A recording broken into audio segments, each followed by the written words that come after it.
నమస్తే ఫ్రెండ్స్, నా పేరు Sai Krishna Azad, supreme court advocate plus NRI advocate కూడా. దాదాపు 20 ఇయర్స్ నుంచి అనేక ఎన్ఆర్ఐ కేసులు చేసాము. గోల్డ్ వస్తుంది మా దగ్గర, రకరకాల ఎన్ఆర్ఐ కేసులు అన్నీ కూడా మేము చేస్తూ ఉంటాం. మీరు just NRI advocate in Hyderabad, best NRI advocate in Hyderabad అంటే మేము ఫస్ట్ వస్తాం. అయితే కొన్ని కాలక్రమంలో గతంలో అంటే గూగుల్ రివ్యూలో ఫస్ట్ ఉండేది మాది. సో కరోనా టైంలో నేను కొంచెం హెల్త్ బాగాలేక పట్టించుకోకపోవడం వల్ల అది సస్పెండ్ అయిపోయింది. దానికి సంబంధించిన మళ్ళీ కొత్తగా మళ్ళీ పెట్టాము. అది కొంచెం ఇప్పుడిప్పుడే మీలాంటి పెద్దల ద్వారా కొద్దిగా అది రివ్యూ కొంచెం పైకి వస్తూ ఉంది.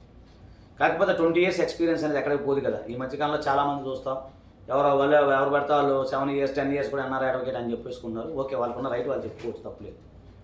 సో ఇప్పుడు గుర్తుపడి ఎవరు ఎక్స్పీరియన్స్ అనేది మీరు తెలుసుకోండి. ఫస్ట్ మీకు ఎన్ఆర్ఐకి సంబంధించిన కేవలం అపాయింట్మెంట్ కోసం అయితే మా నెంబర్ 9948090355 నెంబర్ కేవలం అపాయింట్మెంట్ కోసం మీరు ఫోన్ చేయండి. ఓకేనా ఫ్రెండ్స్?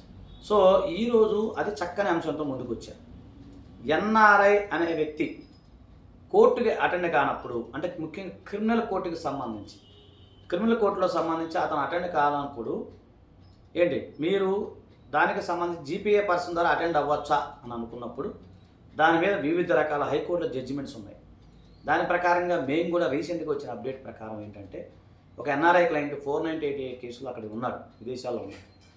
సో అతనికి సంబంధించిన క్రిమినల్ కేసులు అతని తరపున అటెండ్ అవ్వాలని చెప్పి జీపీఏ మేము చేసి పెట్టడం జరిగింది.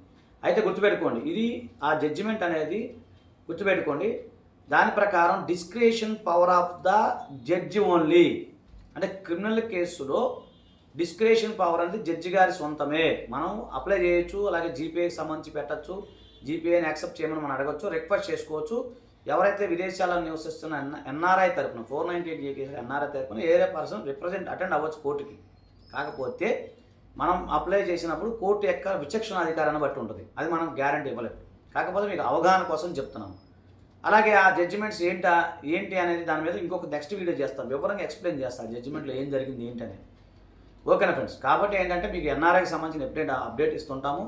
అలాగే మెయిన్ జీపీఏ పర్సన్ అనేది మ్యాండటరీ, గుర్తుపెట్టుకోండి. జనరల్ పవర్ ఆఫ్ అటార్నీ లేదా స్పెషల్ పవర్ ఆఫ్ అటార్నీ అనేది కంపల్సరీ మ్యాండటరీ. ప్రతి ఒక్కరు జీపీఏ పర్సన్స్ ఎవరైనా కంపల్సరీ కోర్టుకి అటెండ్ కావాల్సిందే.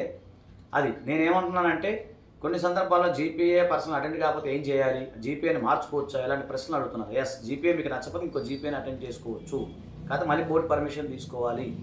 ఇన్ని రకాల ప్రాబ్లమ్స్ ఉంటాయి. అలాగే డొమెస్టిక్ వైలెన్స్ కూడా దానికి సంబంధించి కూడా మీరు అక్కడి నుంచి రాకుండా కూడా చేసుకోవచ్చు. ఎందుకంటే ఇప్పుడు యుఎస్లో ఉన్న పరిస్థితుల రీత్యా ట్రంప్ బాబాయ్, ట్రంప్ మామ, ట్రంప్ ముసలోడు ఎవడో అతని వల్ల చాలా ఇబ్బందులు అవుతున్నాయని జరుగుతూ ఉంది. దయచేసి మీరు ఎవరు కూడా విదేశాల నుంచి రావద్దని నేను కోరుకుంటున్నాను. ఓకేనా ఫ్రెండ్? దయచేసి వీడియో అందరికి షేర్ చేయండి. థ్యాంక్ యూ, నమస్తే, జై.